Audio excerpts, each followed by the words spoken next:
তা ভয়াবহ রূপ নেয়।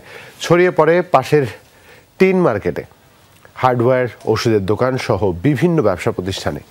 ঘটনাস্থলে ছুটে যায় পূর্বাচল, ডেমরা, কাঞ্চন ও ২৫০০ ফায়ার সার্ভিসের ৮টি ইউনিট। প্রায় ২.৫ ঘন্টার চেষ্টায় পুরোপুরি নিয়ন্ত্রণে আসে আগুন। এতে কেউ হতাহত হয়নি। এখনও জানা যায়নি আগুন লাগার কারণ।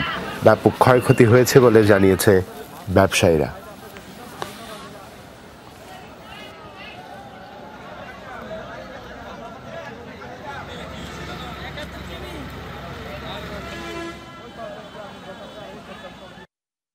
কাঁচা বাজার ছিল, হার্ডওয়্যারের দোকান ছিল, টায়ার টিউবের দোকান ছিল, বিভিন্ন রকমের দোকান ছিল। তো সেই কারণে আগুনটা খুব দ্রুত ছড়ায় এবং ফায়ার ২০০ শতাধিক দোকান রয়েছে, সেখান থেকে কিন্তু ১৬৫টি দোকান সম্পূর্ণ পুড়ে ছাই হয়ে গেছে। এবং আমাদেরকে ফায়ার সার্ভিস প্রাথমিকভাবে জানিয়েছে যে তারা কোনো ক্ষয়ক্ষতির পরিমাণ নির্ধারণ করতে পারেনি। তবে এখানকার যে ব্যবসায়ী রয়েছেন তারা বলছেন যে অন্তত ৫০ কোটি টাকা তাদের ক্ষয়ক্ষতি ছাড়িয়ে যাবে। যেমন একজন দোকানের কথা যদি বলি, অনিল বাবু, তার ৬০টি চাউলের দোকান ছিল, তার নগদ ১২ লক্ষ টাকা সহ ৬০টি চাউলের দোকানের সম্পূর্ণ মালামাল কিন্তু পুরে ছাই হয়ে গেছে। এবং সেটি পাইকারি দোকান ছিল।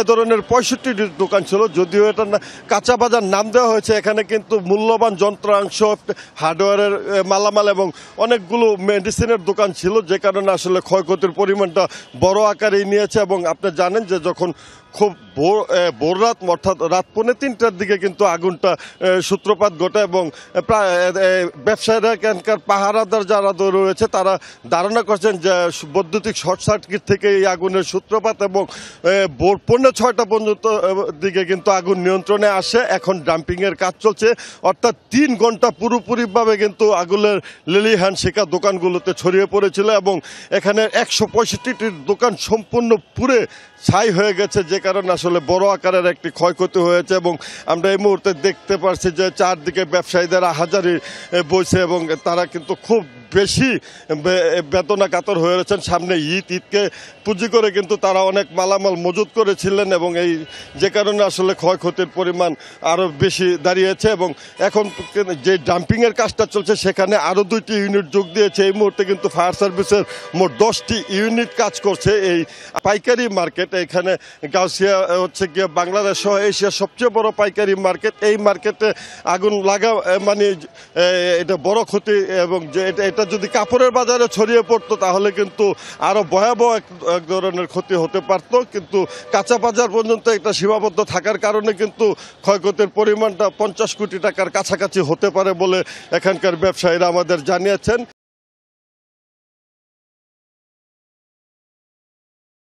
শুরুর দিকের অবস্থা যা দেখতে পাচ্ছি, সেই শুরুর দিকের অবস্থা কিন্তু আগুনের আপনি দেখতে পাচ্ছেন যে ক্ষত চিহ্নগুলো কীরকম অবস্থায় আছে। এবং এর বাইরে আমরা অন্য জায়গা থেকে তারা স্থানীয় যারা আছেন তারা বলছিলেন যে ফায়ার সার্ভিস আসতে বেশ খানিকটা সময় লেগেছে এবং ততক্ষণে যা পুড়ে ছাই হয়েছে, ততক্ষণে পুড়ে ছাই যতটুকু করেছে তাতে অন্তত বেশ কিছু ঘর পুড়ে ছাই হয়েছে। এবং এই যে কাঁচা বাজারটি, এই কাঁচা বাজারটির আশপাশে যে জায়গাগুলো আছে সেই জায়গাগুলোতে কিন্তু আরও ভয়াবহ আকার ধারণ করতে পারত, কারণ পাশেই কাপড়ের মার্কেট এবং সেই কাপড়ের মার্কেটটি পর্যন্ত আগুন ছড়ায়নি। সেটি আসলেই সৌভাগ্যের বিষয়। এবং এখানে যারা যে অবস্থা তাতে তারা এই আগুনকে নিয়ন্ত্রণে আনতে পারবেন বলে মনে করছেন। তবে এই যে দোকানগুলো আছে সেই দোকানগুলোর থেকে টিন শেডের যে দোকান, এর পাশেই বিভিন্ন ভবন আছে এবং সেই ভবনগুলোতে আগুন যাতে ছড়িয়ে না পড়ে, অর্থাৎ সেই বিশেষ করে এই কাঁচা বাজারের বর্ডার পাশগুলোতে যাতে আগুন বেশি দূর না ছড়ায় সেদিক থেকে আসলে সতর্ক অবস্থায় আছে ফায়ার সার্ভিস। এবং ফায়ার সার্ভিস যে কাজটি তারা করে যাচ্ছেন এবং তার